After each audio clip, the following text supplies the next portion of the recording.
Sales is all about understanding the customer psyche and knowing that what is the buyer's decision making process.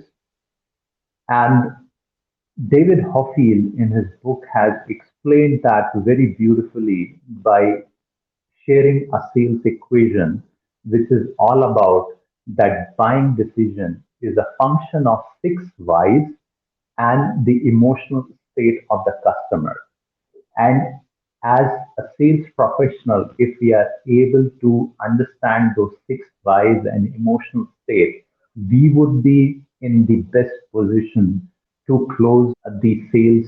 Number one, which is why change. Number two, which is why now. Number three, which is about why your industry.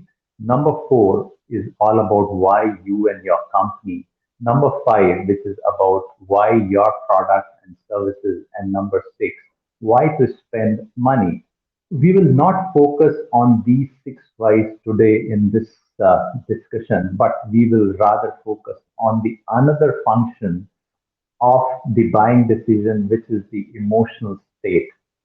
And it's very important that we understand the emotional state of the customer because buyers take their decisions on their emotions to determine the persuasiveness of your ideas and the significance of your product and services. Many scenarios, we typically think that if share with the customer in a very logical manner that what are the benefits or we have given them right analysis of the entire portfolio, that's enough. But if we are really able to scratch below the surface, we'll find that emotions play a very important and crucial role for the customer to take the decision. So it's very important that we as a sales professional should be aware about our own emotional intelligence. And if we are aware of our own emotional intelligence, we would be in a better situation to influence our customers. So the first and foremost thing will we should be self-aware about our own emotions. As humans, we will have different moods based on the context and the discussions which we are having with our customers. Our mood can fluctuate between maybe sometimes we can be happy, sometimes we can be sad, sometimes we would have some anxiety or anger. So that all define about that in what mood we are and how self-aware we are about our mood. So let me share one interesting story which happened pretty early in my career. So I was close to win a $1 million bid in the government organization, and I was extremely happy because that would have been my first big win, and probably I would have got good amount of commission. But the managing director of that public sector organization called for an all-window meeting, and in that meeting, he announced that he will be canceling that bid because of certain reasons.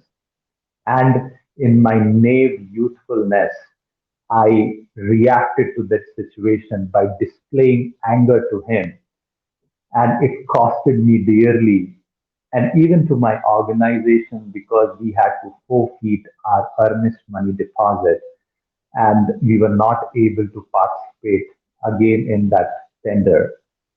Though my manager and my organization was uh, very supportive of me and told me that this is a learning experience, learning ground for you, but I would have been self aware, I would have dealt with that situation really well. But over a period of time, I really understood that how I need to deal with those situations. And the point which is there that once you are self aware about your emotions, you can exercise self control in a much better manner because if you exercise that self control on your emotions in front of the customer, you would be able to adapt to the situation which is there.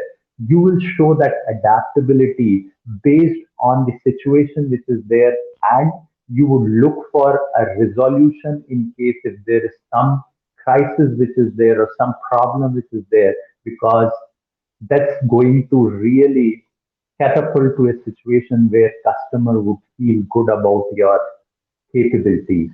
So the whole idea is that once you are aware of this emotional intelligence, you would always be looking for not to react to the situation, but to respond in a way where you can find a solution. And if you are able to do that, there would be huge amount of benefit for you while you engage with your customer, because it will help you to show that ability to influence your customer. So that would be number one. Number two would be that you would be in a situation where you can manage the crisis or the objections which are put upon in a very efficient manner. And the third thing is that in that whole process, you would be able to inspire customers to come up with a positive emotional state. And if that state is achieved, he would be able to take a decision in your favor, provided you have also taken care of those six whys, which is also part of the sales equation. How the emotional intelligence has a great role to play in the entire sales life cycle. And that's the thought which I wanted to share with you.